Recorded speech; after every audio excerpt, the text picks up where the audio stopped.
আসসালামু আলাইকুম সুপ্রিয় দর্শক, এই মুহূর্তে যে যেখান থেকে আমাদের এই ভিডিওটি দেখতেছেন আপনাদের সবাইকে স্বাগতম জানিয়ে শুরু করছি নতুন একটি প্রতিবেদন। তো দর্শক, আপনি যদি গরু লালন পালনের সঙ্গে কোনো না কোনোভাবে জড়িত থাকেন তাহলে আজকের ভিডিওটি আপনার জন্য উপকারী একটি ভিডিও হবে।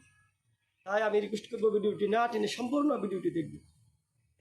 তো দর্শক, যে বিষয়ে আলোচনা করতে চাচ্ছি আজকে, আমরা সবাই গরুকে যে খাদ্য খাওয়াই, আমরা কিন্তু খাদ্য খাওয়ানোর জন্য সঠিক টাইম নির্ধারণ করি না।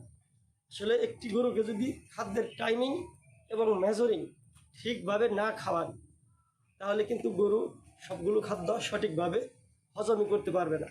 আর হজম করতে না পারলেই ওই খাদ্য থেকে গরু উপকারিত হবে না। এবং যে সমস্ত খাবার সঠিকভাবে হজম না হবে সেটি কিন্তু আপনি অনেক টাকা দিয়ে কেনা খাবার ওয়েস্টেজের দিকে চলে যাবে। সেই সাথে ওয়েস্টেজকৃত খাবার সৃষ্টি করে দেবে আপনার ফার্মে নানাবিধ জটিল জটিল রোগ। আর এই জন্যেই আমাদের গরুর খামারে বা বিভিন্ন ফার্মে গেলে দেখা যায় বিভিন্ন রোগে সুগে জর্জরিত একটি খামার। তো আপনি এই সমস্যা থেকে বেরিয়ে আসতে হলে আপনার যে কাজটি করতে হবে, আপনার গরুর প্রকার ভেদে, মানে এক একজনে এক এক রকমের গরু আমরা লালন পালন করে থাকি, বা এক একজনের কাছে কয়েক রকমের গরু থেকে থাকে, কেউ ষাঁড়, কেউ গাভী, কেউ দুধের গাভী, বকনা, ছোটো বাছুর, বিভিন্নভাবে আপনি এক একটা গরুর ধরন অনুসারে খাদ্য নির্ধারণ করতে হবে। আর সেই সাথে খাদ্যের নিউট্রিশনাল ভ্যালু, খাদ্যের পরিমাণ, খাদ্যের সময় নির্ধারণ করতে হবে। প্রতিদিন একই টাইমে একই উপাদানে একই মাত্রায় খাদ্য খাওয়াতে হবে সব সময়। আপনি যদি এক এক দিন এক এক জিনিস, এক এক আইটেমের খাবার দেন, বা এক এক পরিমাণে খাবার দেন, বা এক এক টাইমে খাবার দেন, তাহলে কিন্তু গরু খাদ্যগুলোকে সঠিকভাবে হজমই করতে পারেন। তাই অবশ্যই আপনার খেয়াল করতে হবে খাদ্য খাওয়ানোর যেন কোনো প্রকার যত্রতত্র না হয়। কারণ এক এক দিন এক এক উপাদান দিলে কিন্তু গরু খাদ্যগুলোকে হজম করতে পারে না। আপনি যদি একই উপাদান দৈনিক খাওয়ান তাহলে ওই খাদ্যটি ওই গরুর পরিপাকতন্ত্রের সাথে অ্যাডজাস্ট হয়ে যায়, আর ওই খাদ্য দেখা যাচ্ছে আপনার ওই গরুটি সঠিকভাবে হজমও করে দিতে পারে। খাদ্য যদি সঠিকভাবে হজম হয় তবেই না খাদ্য থেকে আপনার গরুটি প্রোটিন শোষণ করে নিতে পারবে।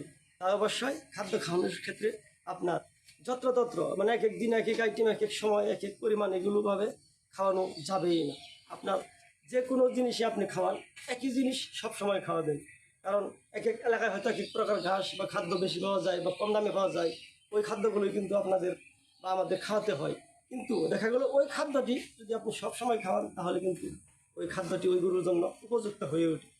তাই ওই খাবারটি গরু সহজে হজম করতে পারে। এবং সেই সাথে আমরা যারা যারা গরুকে খাবার খাওয়াই, গরুকে খাবারের শেষে, মানে এক বেলা খাবার হতে আরেক বেলা খাবারের মাঝখানে একটি লম্বা সময় কিন্তু একটা গ্যাপ সময় দিতে হয়। কারণ এখন যে ধরুন সকালবেলা যে গরুকে পর্যাপ্ত খাদ্য খাওয়ালাম, সে খাদ্যগুলো অবশ্যই হজম হওয়ার পরে কমসে কম বেলা 1টা বাজে আবার খাবার দিতে হবে। কিন্তু আমরা দেখা যায় অনেকে গরুর সামনে সবসময় খাবার দিয়ে রাখি, গরুর পেটকে একেবারে ভরা ভরা টনটন করে রাখি। এগুলো কিন্তু ভুল খাদ্য ব্যবস্থাপনা। কারণ আপনার গরু যদি পেট ভরতে 20 কেজি খাবার লাগে, আপনি দৈনিক 17-18 কেজি খাবার খাওয়াবেন, 2-3 কেজি কম রাখবেন, দেখবেন যে ওই খাবারই খুব ভালোভাবে হজম করতে পেরেছি। আপনি 20 কেজি খাবার খাওয়ায় যে প্রোটিন পাইতেন, যে ক্যালোরিটুকু আপনি পাইতেন, আপনার 16-17 কেজি খাবার খাওয়াই কিন্তু সেই ক্যালোরি শুষে নেওয়া গরুর পক্ষে সম্ভব, যদি খাদ্য সঠিকভাবে হজম করতে পারে। তাই খাদ্যের পরিমাণ একটু কম খাওয়াবেন। আমরা অনেকেই কিন্তু যত্রতত্র বেশি পরিমাণ খাদ্য খাওয়াই আজকে আমরা ভুল অবস্থায় চলে যাচ্ছি। যেমন আমি আমার গরুগুলোকে সকালের খাবার 6টা থেকে 6:30টার মধ্যেই খাবার খাইয়ে দিই। সেই সাথে হয়তো কাঁচা ঘাস খেতে একটু সময় লাগে। সকাল 7টার মধ্যেই সকালের খাবারটি কমপ্লিট হয়ে যায়। আমি ভোর 5টা 5:30 থেকে খাবার শুরু করে দিই। 7টা বাজতেই আমার গরুর সকালের খাবার ফুল কমপ্লিট।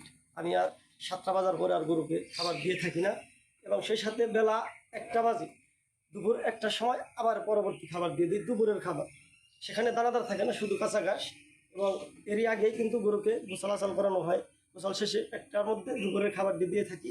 আবার সন্ধ্যা 6টার পরে, মানে যখন একটু সন্ধ্যা শেষ হয়ে গেছে ভাব, এমনি সময়তে আবার বিকেলের খাবার দিয়ে থাকি। তবে খাদ্যের পরিমাণটা এক এক গরুর ক্ষেত্রে এক এক পরিমাণ হয়ে থাকে। গরুর বডি ওয়েট এবং কি নিউট্রিশনাল ফিটনেস অনুসারে খাদ্যের তারতম্য হতে পারে। তাই আপনি কোন গরুকে কোন খাবার দিবেন সেটি কিন্তু এভাবে বলে দিলে সঠিক মাত্রা বা সঠিক ডোজ হবে না। তাই অবশ্যই আপনার গরুর পার্থক্য ভেদে কিন্তু খাদ্য খাওয়াতে হবে। মনে রাখবেন, একটি হলিস্টাইন ফ্রিজিয়ানের গাভী আর একটি শাহিওয়াল জাতের গাভীর কিন্তু খাদ্য ব্যবস্থাপনা এক নয়। এই যে দুইটি জাত নিয়ে বললাম, এই দুইটি জাতে যেমন পার্থক্য রয়েছে, তেমনি এর লাইফস্টাইল খাদ্য ব্যবস্থাপনাও যথাযথ পার্থক্য রয়েছে। আপনি যদি এই পার্থক্যটুকু বুঝে কাজ করে যেতে পারেন, তাহলে আপনি কিন্তু গাভী লালন পালনে একজন লাভজনক খামারি হবেন ইনশাআল্লাহ।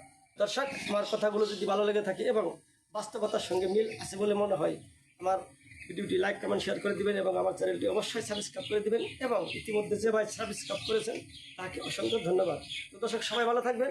সকলের মঙ্গল কামনা করে বিদায় নিচ্ছি। আসসালামু আলাইকুম।